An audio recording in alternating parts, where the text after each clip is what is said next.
Hello friends, इस video में हम लोग कुछ ऐसे रिएक्शंस के बारे में बात करेंगे जिसमें डायास्टीरियोमर्स फॉर्म होता है। मान लीजिए आपके पास कोई एक मॉलिक्यूल है। इस मॉलिक्यूल में बहुत सारे कार्बन हैं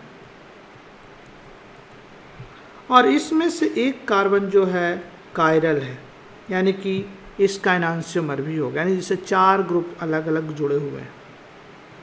हमने क्या किया, इस मॉलिक्यूल को किसी रिएजेंट के साथ रिएक्ट कराया। तो जब रिएजेंट के साथ रिएक्ट किया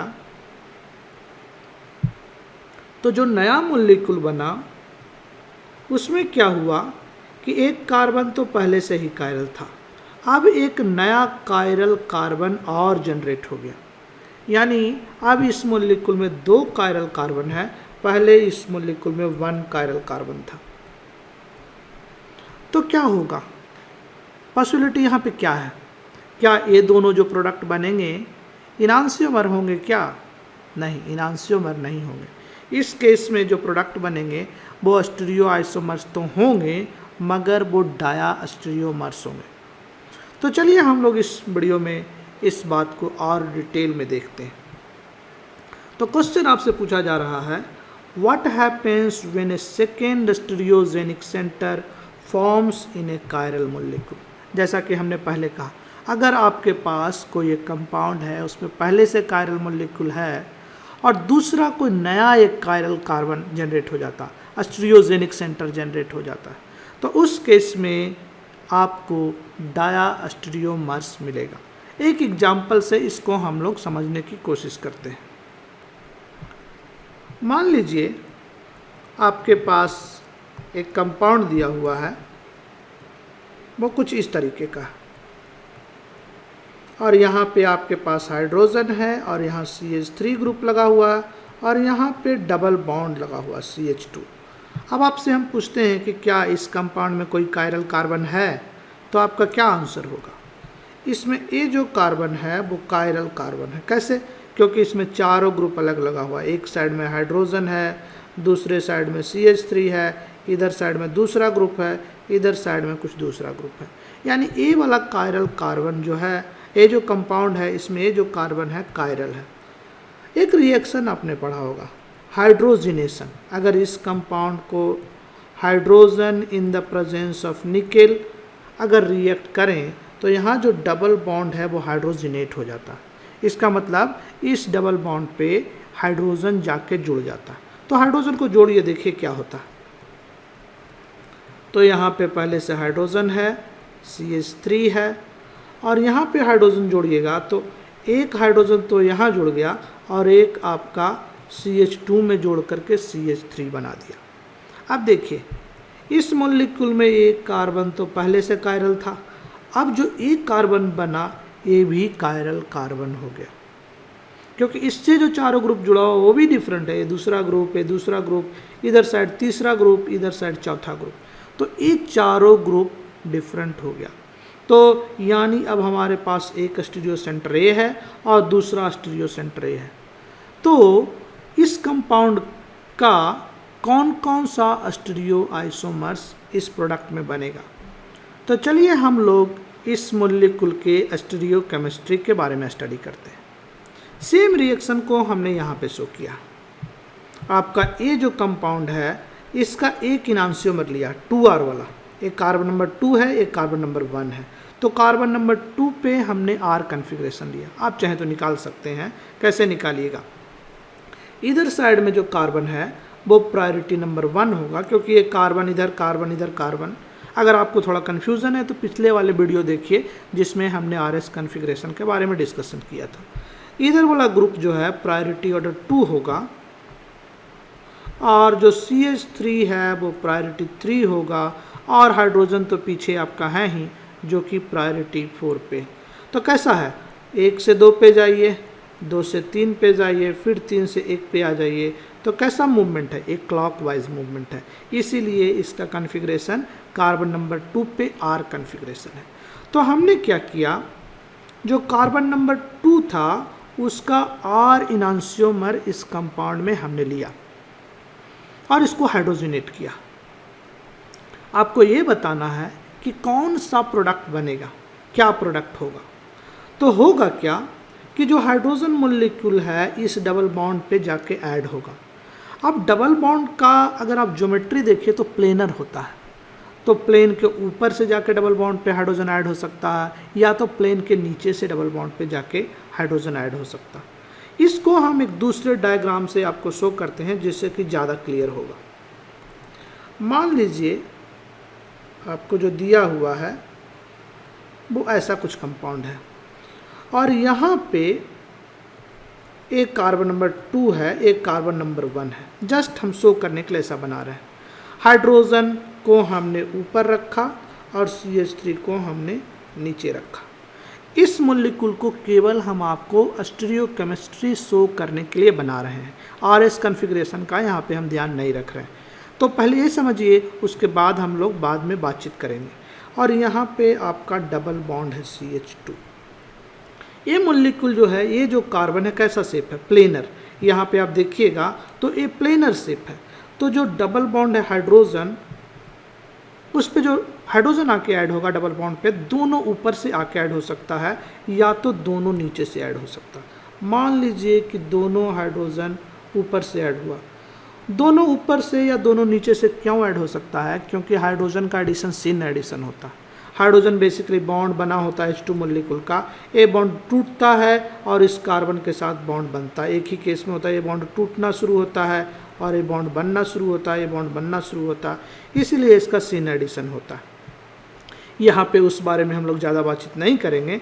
हम लोग ये कहेंगे कि मान लीजिए कि दोनों हाइड्रोजन ऊपर से अटैच हो रहा, तो क्या प्रोडक्ट मिलेगा आपको? आपको प्रोडक्ट कुछ ऐसा मिलेगा। यहाँ पे तो हाइड्रोजन और CH3 है ही। अब जो है इस पे हाइड्रोजन ऊपर से ऐड हुआ, नहीं इस कार्बन पे हाइड्रोजन ऊपर आएगा और जो CH2 पे हाइड्रोजन होगा उसके कारण A ग्रुप CH3 हो जाएगा और फिर A CH3 नीचे चला जाएगा, यानी A आपका प्रोडक्ट होगा। ये तो हुआ तब जब दोनों हाइड्रोजन ऊपर से अटैच होता। दूसरा क्या पॉसिबिलिटी था? दूसरा पॉसिबिलिटी ये था कि दोनों ही हाइड्रोजन जो है नीचे से अटैच हो, यानी इस कार्बन पे भी नीचे से अटैच हो और इस कार्बन पे भी नीचे से अटैच हो। तब क्या प्रोडक्ट होगा? तब देखिए प्रोडक्ट क्या बनेगा। इस रिंग को हम लोग फिर बना लेते हैं, यहाँ पे छोटा बनाया इस बार, और यहाँ पे आपका हाइड्रोजन है ऊपर में और CH3 नीचे में है। अभी क्या होगा, जब नीचे से अटैच करेंगे तो इस कार्बन पे जो हाइड्रोजन है वो नीचे से जा करके ऐड हो गया और यहाँ पे CH3 ऊपर चला जाएगा। तो आप कह सकते हैं इस केस में सिस टाइप का प्रोडक्ट है, दोनों CH3 ग्रुप नीचे है और इसमें एक CH3 ऊपर है और दूसरा जो है CH3 नीचे है। और इस कार्बन को हमने बिल्कुल ही डिस्टर्ब नहीं किया, यानी इस कार्बन का जो कॉन्फ़िगरेशन था वो वैसा ही रहा। ये जो नया कायरल कार्बन जनरेट हुआ उसका दोनों ही इनांशियोमर कहें एक तरीके से, या कहें दोनों ही पॉसिबल कॉन्फ़िगरेशन जनरेट हुआ, एक R कॉन्फ़िगरेशन एंड एक S कॉन्फ़िगरेशन। तो ये कंपाउंड दोनों जो है वो एक दूसरे का मिरर इमेज तो है नहीं, क्योंकि एक कायरल कार्बन पे जो कॉन्फ़िगरेशन है वो फिक्स है, तो मिरर इमेज कैसे होगा? तो ये दोनों के बीच में जो रिलेशन है वो डायास्टीरियोमर्स का रिलेशन है, यानी ये दोनों इनांशियोमर्स नहीं है बट स्टीरियोआइसोमर्स हैं। ऐसा स्टीरियोआइसोमर जो इनांशियोमर्स नहीं होते हैं उसको हम लोग कहते हैं डायास्टीरियोमर्स। तो इन्हीं बातों को हम लोग फिर से एक बार देखेंगे और इस बार हम लोग कॉन्फ़िगरेशन RS कॉन्फ़िगरेशन पर भी ध्यान रखेंगे। सेम मॉलिक्यूल, उसी मॉलिक्यूल को हमने यहाँ शो किया है जिसमें कि कॉन्फ़िगरेशन R वाला कार्बन नंबर 2 पे जो कॉन्फ़िगरेशन है R है। हाइड्रोजन जब ऐड किया तो यहाँ पे CH3 आएगा और यहाँ पे हाइड्रोजन आएगा। तो क्या होगा, जब इस साइड से हाइड्रोजन अटैच हो रहा तो CH3 बैक साइड में चला जाएगा।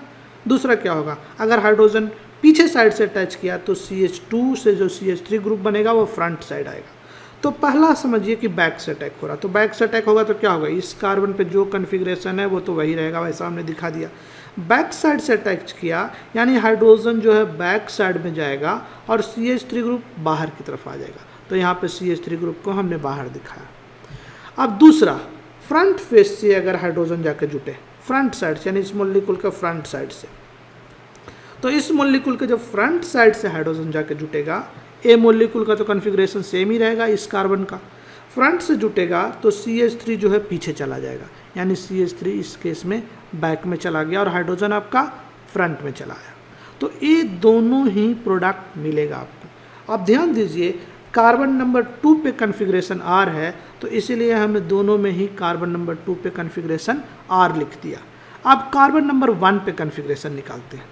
तो पहला वाला मॉलिक्यूल को निकालना आसान है क्योंकि इसमें जो हाइड्रोजन है वो पीछे ऑलरेडी लगा हुआ। आप याद रखिएगा जब भी हम लोग RS कन्फिग्रेशन निकालते हैं तो लोएस्ट प्रायोरिटी ग्रुप को पीछे कर देते हैं।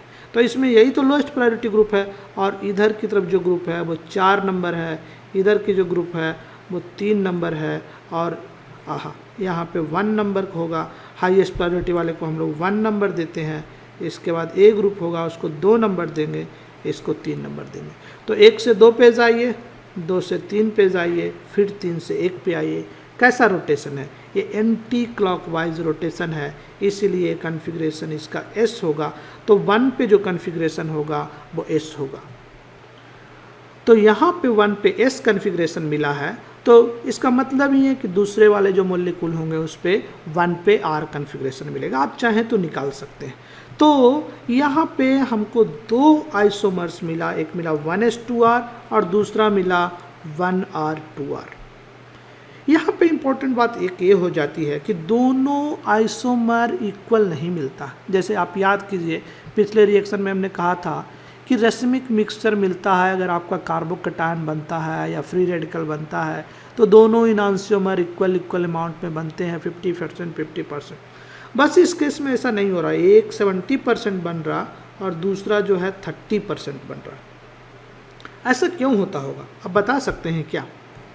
तो यहाँ पे क्वेश्चन है approximately 70% of the product is cis isomer, explain. ऐसा क्यों होता है कि सिस आइसोमर 70% है? सिस ए वाला है, क्यों? क्योंकि CH3 एक साइड और हाइड्रोजन दूसरे साइड, यानी एक टाइप का ग्रुप एक साइड, इसीलिए जो आइसोमर है वो सिस टाइप का है। तो सिस क्यों बनता है? इसको हम लोग स्टीरियोकेमिस्ट्री या अस्टेरिक फैक्टर के बेसिस पे डिस्कस कर सकते हैं। याद कीजिए पिछला वाला फिगर, इस फिगर को देखिएगा तो आप बता सकते हैं कि हाइड्रोजन का अटैक ऊपर साइड से आसान है या नीचे साइड से आसान है। आप खुद बताइए। हाइड्रोजन का अटैच जो होगा ऊपर साइड से होगा तो ऐसा होगा और नीचे साइड से होगा तो हम लोग ऑलरेडी शो कर। तो नीचे साइड से होगा तो हाइड्रोजन और CH3 के बीच में स्टेरिक होगा, इस हाइड्रोजन और इस हाइड्रोजन के बीच में भी स्टेरिक हिंड्रेंस होगा, यानी कि ये दोनों नहीं चाहेगा नीचे साइड से अटैक करना, यानी ऊपर वाला अटैक जो है ज़्यादा कॉमन होगा। इसीलिए ऊपर वाला अटैच होगा जब, तो CH3 ग्रुप और हाइड्रोजन ग्रुप जो होगा अपोजिट साइड होगा। जैसे कि यहाँ पे देखिए ये CH3 ग्रुप और ये हाइड्रोजन ग्रुप अपोजिट साइड है और यहाँ का CH3 नीचे आ जाएगा। तो इस केस में जो प्रोडक्ट बन रहा है वो आपका क्या प्रोडक्ट है? सिस प्रोडक्ट, यानी सिस प्रोडक्ट इस केस में फेवर होगा। क्यों? क्योंकि आपका स्टेरिक हिंड्रेंस कम होगा अगर आप अटैच ऊपर से करते हैं या अटैक या दोनों मॉलिक्यूल को, हाइड्रोजन का दोनों एटम को ऊपर से जोड़ते हैं, तो स्टेरिक CH3 और हाइड्रोजन के बीच में कम है, इसीलिए आपका सिस प्रोडक्ट फेवर होगा। तो जैसा कि हमने पहले कहा, there is a difference between steric environment of 2 faces of the double bond. Double bond का जो दोनों फेस है, डबल बॉन्ड प्लेनर है, इस प्लेन के ऊपर और इस प्लेन के नीचे जो फेस है वो सेम टाइप का नहीं है। स्टेरिक इन्वायरमेंट सेम नहीं है, कहीं पे ज़्यादा क्राउडिंग है, कहीं पे कम क्राउडिंग है। The methyl group above the plane decreases the probability of hydrogenation from that face of the double bond। तो इस मॉलिक्यूल को देखिए, सेम बात हम फिर से कह रहे हैं, सेम ही चीज़। इस मॉलिक्यूल को अगर आप देखिएगा तो इस मॉलिक्यूल में CH3 किधर है? हमारे साइड में। ए CH3 मॉलिक्यूल का पोजीशन है एबव द प्लेन, ए हमारा प्लेन ऑफ पेपर के एबव में है। तो एबव CH3 है, यानी कि हाइड्रोजन जो है इस साइड से अटैक नहीं करेगा, इस साइड से नहीं जुड़ेगा, या कहें कि जुड़ने का प्रोबेबिलिटी कम होगा। इसीलिए इधर से हाइड्रोजन जोड़ने का प्रोबेबिलिटी कम है क्योंकि यहाँ पे क्राउडिंग ज़्यादा होगा, यानी नीचे साइड से जोड़ने का प्रोबेबिलिटी ज़्यादा है। तो जिसमें इस कार्बन पे, यानी कार्बन नंबर 1 पे हम लोग चाहेंगे कि पीछे साइड से, यानी नीचे साइड से अटैच हो, तो किस में हो रहा? इसमें जो है हाइड्रोजन वो नीचे साइड से अटैच हो रहा, क्योंकि क्राउडिंग कम मिलेगा। और इसमें जो है क्राउडिंग ज़्यादा मिलेगा, क्योंकि इसमें जो आपका है ऊपर साइड से हाइड्रोजन अटैच हुआ है, तो हाइड्रोजन और CH3 के बीच में ज़्यादा इंटरफेरेंस होगा। तो ए वाला जो प्रोडक्ट है आपका मेजर होगा 70% मिलेगा, और ए वाला प्रोडक्ट आपका 30% मिलेगा। क्यों? क्योंकि स्टेरिक क्राउडिंग।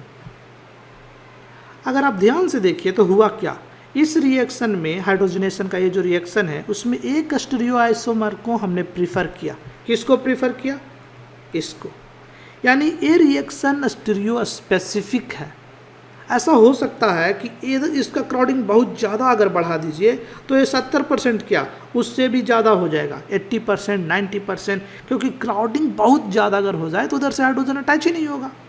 तो उस केस में हम लोग कहेंगे कि ये रिएक्शन में इसका परसेंटेज और बढ़ेगा, और हम दूसरे शब्दों में कह सकते हैं कि रिएक्शन धीरे धीरे हमारा स्टीरियो स्पेसिफिक हो गया, किसी एक स्टीरियो आइसोमर्स को चूज किया, इसलिए इस रिएक्शन को हम लोग स्टीरियो स्पेसिफिक रिएक्शन भी बोलते हैं। The two stereo isomers form in an equal amount as a consequence of the chiral center, the reaction is stereoselective। जैसा कि हमने पहले कहा कि ऐसे रिएक्शन को हम लोग स्टीरियोसेलेक्टिव रिएक्शन के नाम से भी जानते हैं। तो अभी तक जितनी बातें कहें उसको हम लोग ऐसे समराइज कर सकते हैं।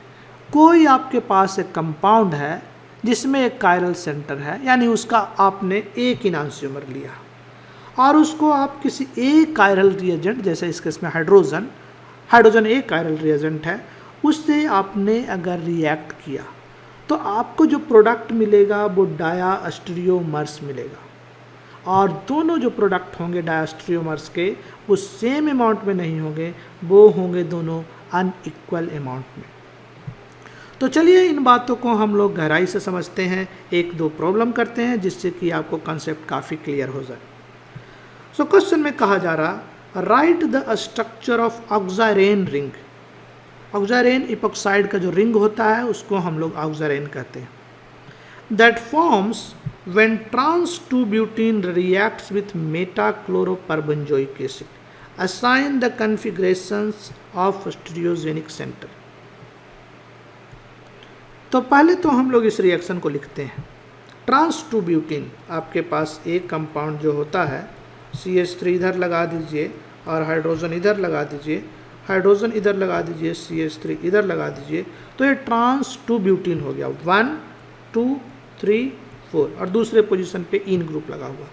इसको अगर मेटाक्लोरोपरबेंजोइक एसिड इससे रिएक्ट करिएगा, शॉर्ट में इसको हम लोग MCPBA भी बोलते हैं।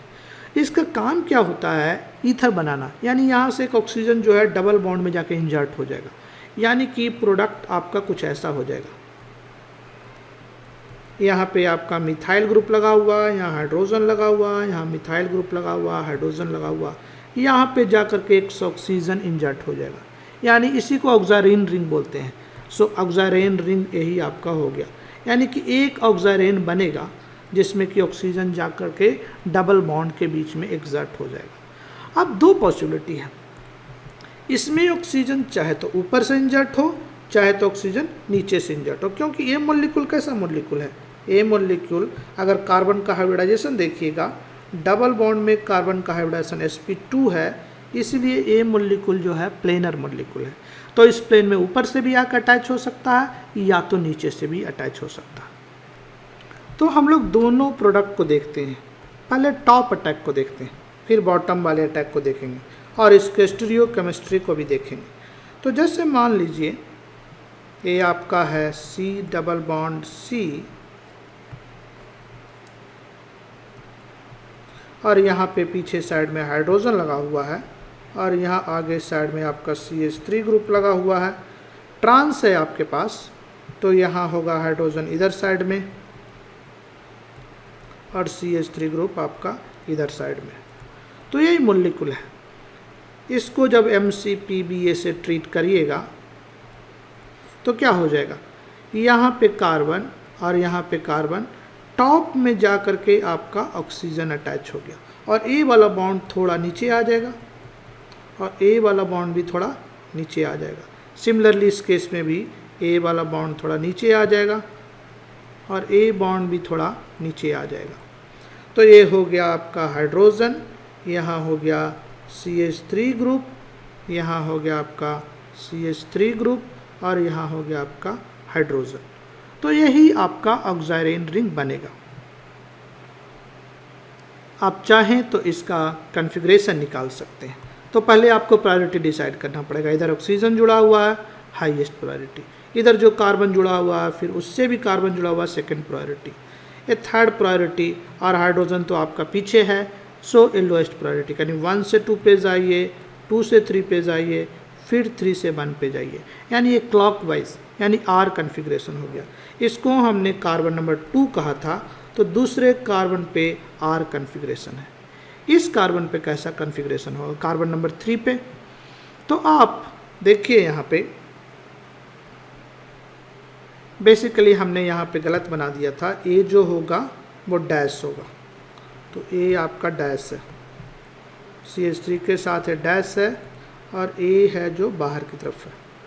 तो क्या हो जाएगा यहाँ पे भी कुछ ऐसा ही होगा, ए है अंदर की तरफ और ए है आपका बाहर की तरफ। तो इसका कॉन्फ़िगरेशन निकालिए। इस केस में जो है हाइड्रोजन वो बाहर की तरफ है, लेकिन जब हम कॉन्फ़िगरेशन निकालते हैं तो हाइड्रोजन किधर होना चाहिए था? अंदर की तरफ होना चाहिए था। तो हम लोग क्या करेंगे कि इसी केस में कॉन्फ़िगरेशन निकाल लेंगे और जो कॉन्फ़िगरेशन आएगा उसको उलट देंगे। या तो दूसरा तरीका ये है कि हाइड्रोजन को यहाँ शिफ्ट कर दीजिए और CH3 को यहाँ शिफ्ट कर दीजिए, और जो कॉन्फ़िगरेशन आएगा उसको उलट देंगे, क्योंकि वो दूसरे मॉलिक्यूल का कॉन्फ़िगरेशन है। तो कॉन्फ़िगरेशन निकालने के लिए हम लोग वही करते हैं। क्या कर रहे हैं कि अपने मन में सोच रहे हैं कि हाइड्रोजन यहाँ चला गया है और CH3 यहाँ चला आया, मन में ऐसा सोच रहे हैं। तो क्या हो जाएगा? ग्रुप नंबर 1, 2, 3, 4 तो पीछे हो गया। कैसा हो गया? 1 से 2 पे जाइए, फिर आप 2 से 3 पे जाइए, फिर 3 से 1 पे जाइए। तो ये एंटी क्लॉकवाइज यानी S कन्फिग्रेशन है ये। मगर ये कन्फिग्रेशन तो S है, मगर इस मॉलिक्यूल का कन्फिग्रेशन में नहीं निकाला, हम किसी दूसरे का निकाला, जिसमें कि कार्बन पे एक इंटरचेंज कर दिया था। तो एक कन्फिग्रेशन S है, मगर एक्चुअल क्या रहा होगा? R रहा होगा। तो 3 पे R कन्फिग्रेशन है, क्योंकि हमने क्या किया कि एक कार्बन को एक ग्रुप को इंटरचेंज करके कन्फिग्रेशन निकाला। तो इसका कन्फिग्रेशन हो गया 2R, 3R, दोनों पे ही R कन्फिग्रेशन है। अब आप बॉटम अटैक देखिए। तो जब नीचे से अटैक करिएगा बॉटम अटैक, तो क्या हो जाएगा? यहाँ पे आपका फिर हाइड्रोजन है, यहाँ पे आपका CH3 ग्रुप है, यहाँ पे डबल बॉन्ड है, यहाँ CH3 ग्रुप पीछे है और हाइड्रोजन आपका बाहर की तरफ है। इसको फिर MCPBA से रिएक्ट करिएगा तो इस केस में नीचे से रिंग बनेगा। तो ये तो पीछे है आपका हाइड्रोजन CH3 C और CH3 आपका पीछे है और हाइड्रोजन बाहर की तरफ है। बेसिकली थोड़ा थोड़ा सब ऊपर चला जाएगा और यहाँ पे आपका ऑक्सीजन आकर के ऐड हो जाएगा, इंजर्ट हो जाएगा, इसलिए कभी कभी इसको इंजर्सन रिएक्शन भी कहते हैं। अब आप निकाल लीजिए कॉन्फ़िगरेशन। तो यहाँ पे ग्रुप नंबर 1 है, ग्रुप नंबर 2 है, ग्रुप नंबर 3 है, हाइड्रोजन पीछे है। तो 1 से 2 पे जाइए, 2 से 3 पे जाइए, फिर 3 से 1 पे जाइए। तो कैसा कॉन्फ़िगरेशन हो गया? कॉन्फ़िगरेशन आपका एंटी क्लॉकवाइज है, तो ये S कॉन्फ़िगरेशन है। कार्बन नंबर 2 पे S कॉन्फ़िगरेशन है। दूसरा कार्बन का भी कॉन्फ़िगरेशन निकाल सकते हैं, मगर यहाँ हाइड्रोजन आपका बाहर साइड में, तो मन में सोचिए कि हाइड्रोजन यहाँ चला गया है और CH3 यहाँ चला गया, मन में सोचिए। अब कैसे निकालिएगा? ए ग्रुप 1 है, ए 2 है और हाइड्रोजन तो आपका पीछे चला गया, हाइड्रोजन है यहाँ पे, CH3 है तो थर्ड हो गया। यानी 1 से 2 पे जाइए, फिर 2 से 3 पे जाइए, फिर 3 से 1 जाइए। तो कैसा है? ए अगेन क्लॉकवाइज कॉन्फ़िगरेशन है, क्लॉकवाइज है, लेकिन आपका मॉलिक्यूल तो इसका उल्टा था जिसका निकालना था। तो क्लॉकवाइज का होता R, तो जिसका निकालना था उसका कॉन्फ़िगरेशन क्या होगा? S configuration. यानी 2S पे कॉन्फ़िगरेशन भी S है और 3S पे भी कॉन्फ़िगरेशन S है। तो इसको हम लोग लिख सकते हैं 2S, 3S। अगर आप ध्यान से देखिएगा तो ये दोनों मॉलिक्यूल बेसिकली एक दूसरे का मिरर इमेज है। अगर यहाँ पे आप एक मिरर इमेज, प्लेन मिरर रख दीजिए, तो आपको दिखेगा कि ये दोनों ही एक दूसरे का मिरर इमेज है। थोड़ा सा यहाँ पे डिफ़िकल्टी हो सकती है क्योंकि ये बहुत सारे ग्रुप हमने अटैच कर दिया है, इसीलिए आपको देखने में डिफ़िकल्टी हो सकती है, मगर ये दोनों मॉलिक्यूल एक दूसरे का मिरर इमेज है। अब ध्यान से देखिए, यहाँ पे CH3 है,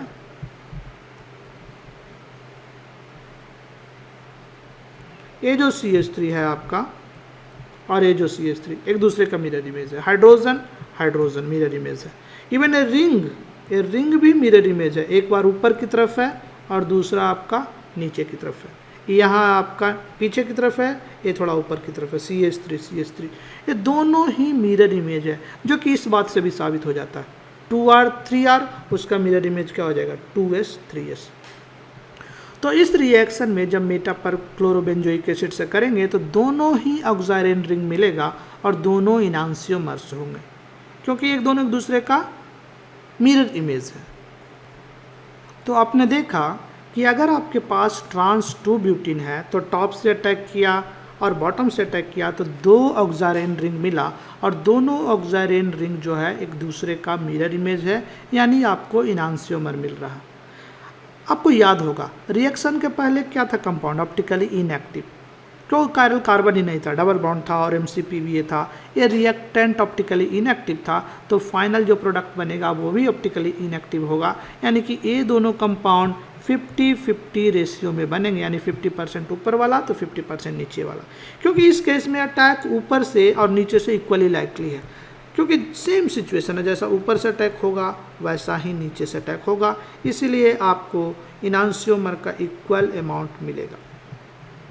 अगर आपका यही सिस 2 ब्यूटीन होता, सिस 2 ब्यूटीन, तो हम यहाँ पे ए टास्क आपके लिए छोड़ देते हैं। अगर आपके पास सिस 2 ब्यूटीन होता, कहने का मतलब आपके पास ए वाला कंपाउंड होता, सी और आपका हाइड्रोजन पीछे रखते हैं, जनरली हम लोग हाइड्रोजन को पीछे रखते हैं ताकि हमको कॉन्फ़िगरेशन वगैरह निकालने में सुविधा हो। ये मिथाइल को आगे रख दिया और इस मिथाइल को आगे रख दिया और इसको MCPBA से रिएक्ट करिएगा तो आपको फिर मिलेगा कंपाउंड। कभी कभी हम लोग साहॉर्स प्रोजेक्शन फार्मूला में भी प्रोडक्ट को दिखाते हैं, यहाँ पे हम आपको साहॉर्स प्रोजेक्शन फार्मूला में प्रोडक्ट को दिखा रहे हैं। तो ऊपर से अटैच करिएगा तो ये ऑक्सीजन यहाँ अटैच हो गया और ये ऑक्सीजन यहाँ जुड़ गया, हाइड्रोजन यहाँ है, मिथाइल यहाँ है, हाइड्रोजन यहाँ है, मिथाइल यहाँ है।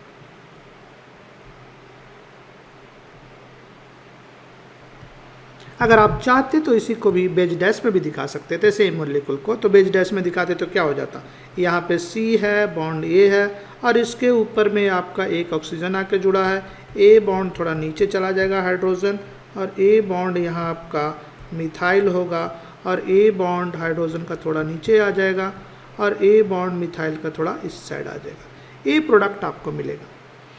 आप प्रूफ कर सकते हैं कि इसमें जो टॉप अटैक होगा, हमने कौन सा प्रोडक्ट लिखा, हमने वो प्रोडक्ट लिखा है जबकि अटैक टॉप से हो रहा। आप खुद से लिखिए बॉटम अटैक का प्रोडक्ट एंड देन आप देखिएगा कि दोनों सेम ही कंपाउंड है, यानी टॉप अटैक बॉटम अटैक जो मिलेगा वो सेम ही कंपाउंड मिलेगा और वो मेजो होगा। आप उसमें एक प्लेन ऑफ सिमेट्री भी खोज पाइएगा और उसका कॉन्फ़िगरेशन लिखिएगा तो आएगा 2S 3R या तो 2R 3S और उसमें एक मेजो होगा, यानी दोनों कंपाउंड सेम ही होगा और उस दोनों का आप मिरर इमेज नहीं होगा, बेसिकली सेम कंपाउंड है और ये कहें कि मिरर इमेज होगा तो वो सुपर इम्पोजेबल होगा। आप इस टास्क को खुद से करिए।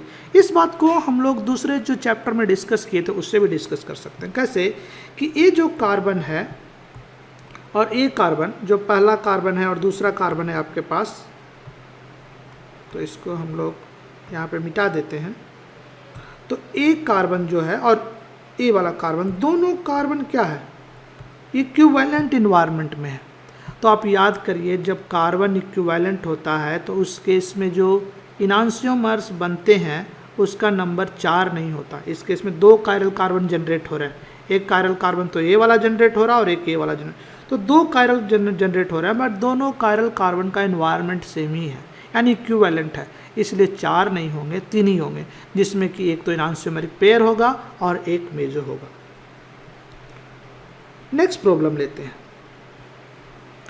तो इस प्रॉब्लम में कहा जा रहा है free radical chlorination of S2 bromobutane yields a mixture of compounds with chlorine substituted at any of the 4 carbon atoms. Write the structure of 2-bromo-3-chlorobutane form. तो चलिए हम लोग इसको करने की कोशिश करते हैं। आपको कहा जा रहा फ्री रेडिकल क्लोरीनेशन, कौन सा कंपाउंड है? S2 bromobutane. तो ब्रोमोब्यूटेन और दूसरे पोजीशन पे ब्रोमीन लगा हुआ, 1 2 3 4, और दूसरा पोजीशन पे ब्रोमीन लगा हुआ है। तो यहाँ पे आपके पास एक हाइड्रोजन लगा हुआ है, ब्लैक से शो करते हैं इसको।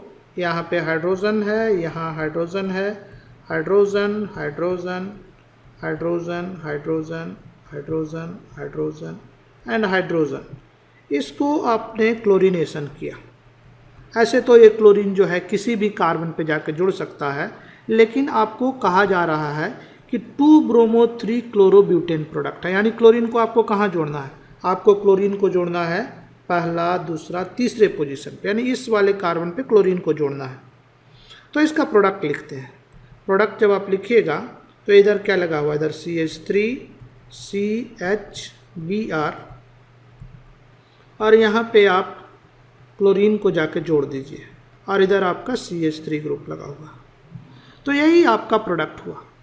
अगर इस रिएक्शन को आप देखिएगा तो इसमें ए वाला जो कार्बन है, कार्बन नंबर 2, वो पहले से ही कायरल है, क्योंकि उसमें चारों अलग अलग ग्रुप जुड़ा हुआ।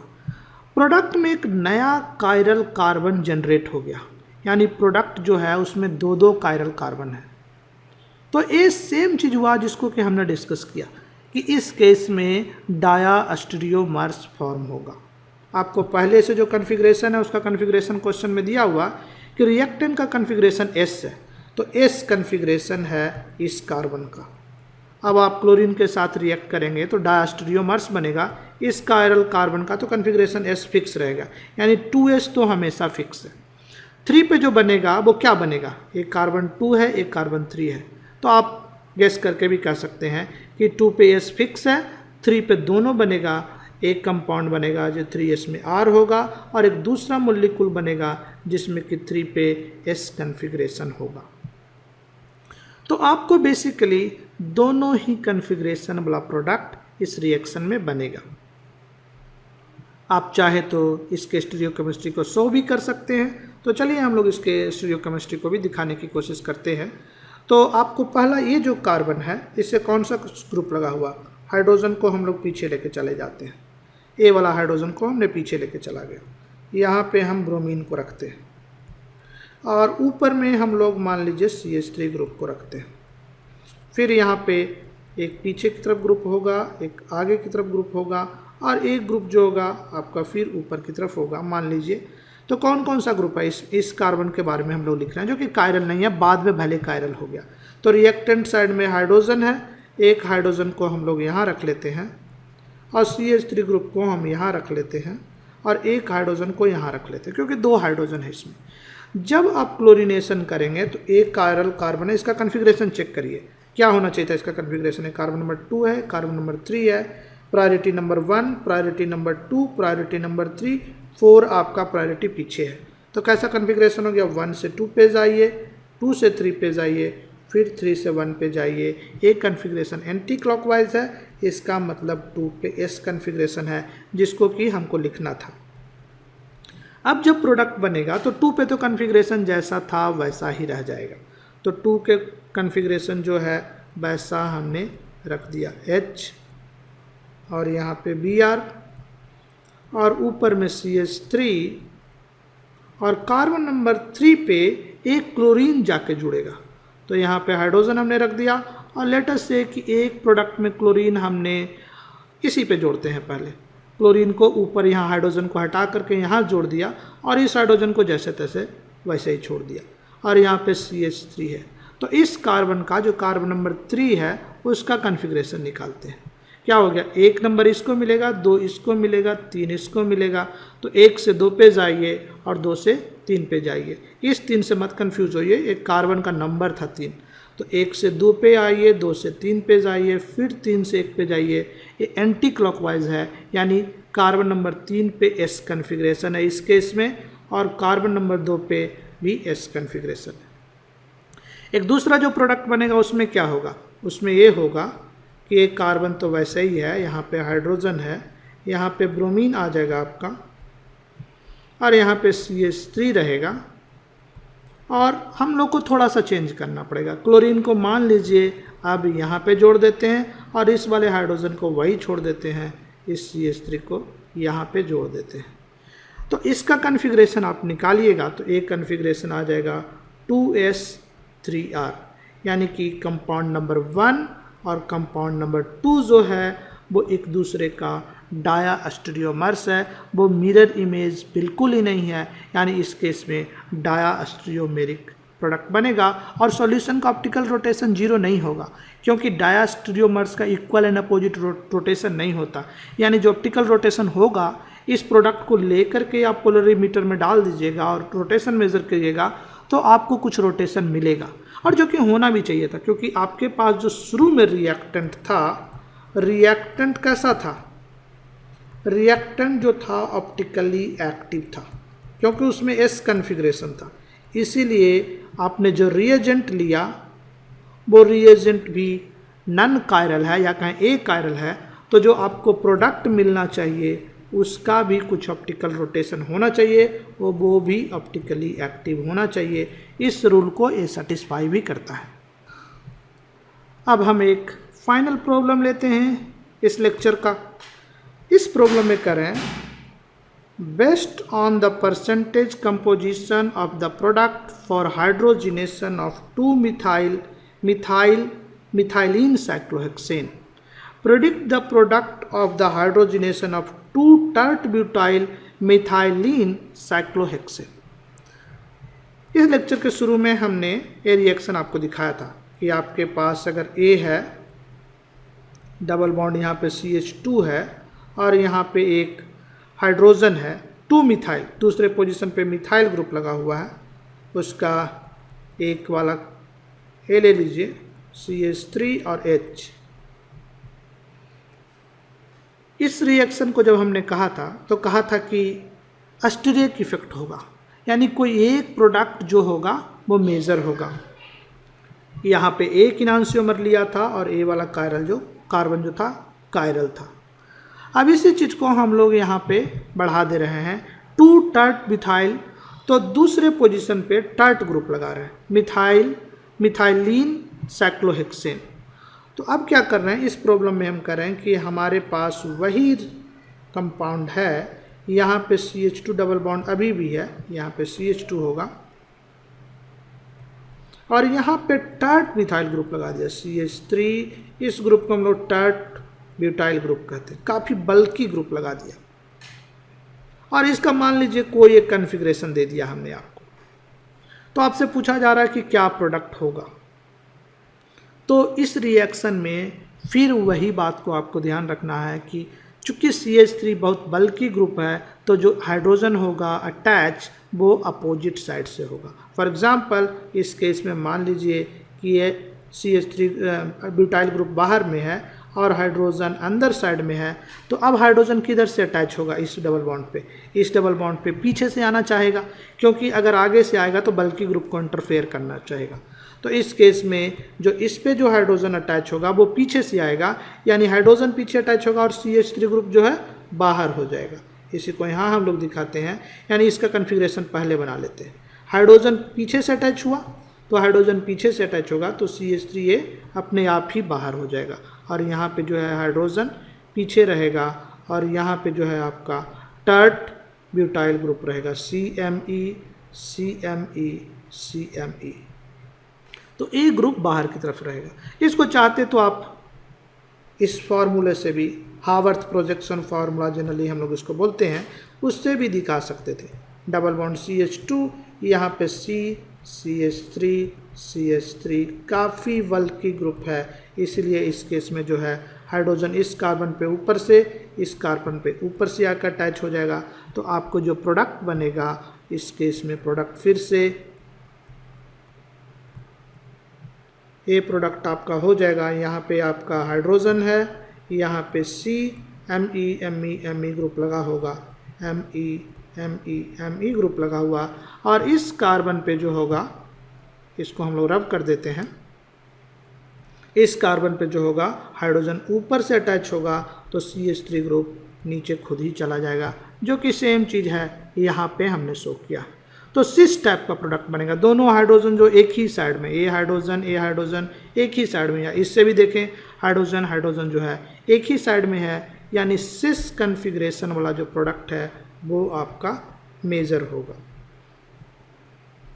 तो ट्रांस वाला भी प्रोडक्ट बनेगा, बट उसका परसेंटेज बहुत कम होगा। याद करिए पिछले बार जब रिएक्शन था, यहाँ पे एक छोटा सा मिथाइल ग्रुप रखा था, तो उस केस में 70:10 का रेशियो था। इस केस में तो रेशियो और भी बहुत कम हो जाएगा, क्योंकि ये बहुत बड़ा ग्रुप लगा हो, यानी हो सकता है कि 90% सिस वाला बने और ट्रांस वाला केवल 10% बने, यानी रेशियो का डिफरेंस बहुत बढ़ जाएगा। ऐसे हम लोग ऑर्गेनिक केमिस्ट्री की भाषा में बातचीत करते हैं, एग्जैक्टनेस का कोई मतलब नहीं होता, हम लोग रिलेटिव बातें करते हैं। तो हम लोग कहेंगे टार्ट ब्यूटाइल ग्रुप जब लगा दीजिएगा तो परसेंटेज जो है, परसेंटेज का डिफरेंस जो है और बढ़ जाएगा।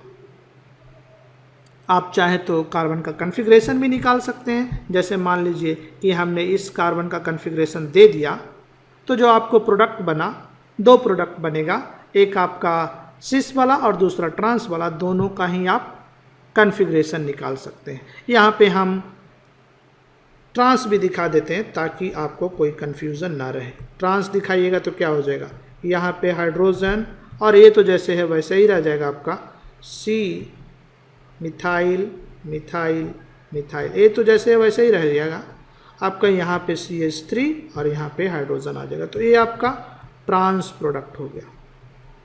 अब चाहें तो इस कार्बन का कन्फिग्रेशन जो कि पहले था, हमने मान लीजिए कह देते क्वेश्चन में कि A वाला जो प्रोडक्ट है, रिएक्टेंट है, उसका कार्बन का कन्फिग्रेशन हमको पता है, जो कायरल कार्बन है, मान लीजिए R है या ऐसे जो भी है, तो इसका वही कन्फिग्रेशन यहाँ पे रह जाएगा जो कन्फिग्रेशन पहले था, क्योंकि इस कार्बन पे तो कोई बॉन्ड टूटा ही नहीं ना। और यहाँ पे ये जो कायरल कार्बन बना, इसका दोनों प्रोडक्ट बनेगा, एक R वाला भी और एक S वाला भी। इस तरह से ये दोनों जो प्रोडक्ट है वो डायास्टीरियोमर्स होगा। यानी आपने अगर इस कंपाउंड का कोई एक आइसोमर लिया, ऑप्टिकली एक्टिव है, तो प्रोडक्ट भी ऑप्टिकली एक्टिव होगा, क्योंकि इसका परसेंटेज डिफरेंट है, साथ ही साथ इसका स्पेसिफिक रोटेशन और इसका स्पेसिफिक रोटेशन डिफरेंट होगा, क्योंकि ये दोनों डायास्टीरियोमर्स हैं। यानी फिर से हम कह सकते हैं कि हमारा जो रिएक्टेंट था वो ऑप्टिकली एक्टिव था, इसीलिए जो हमारा प्रोडक्ट बना वो भी ऑप्टिकली एक्टिव है।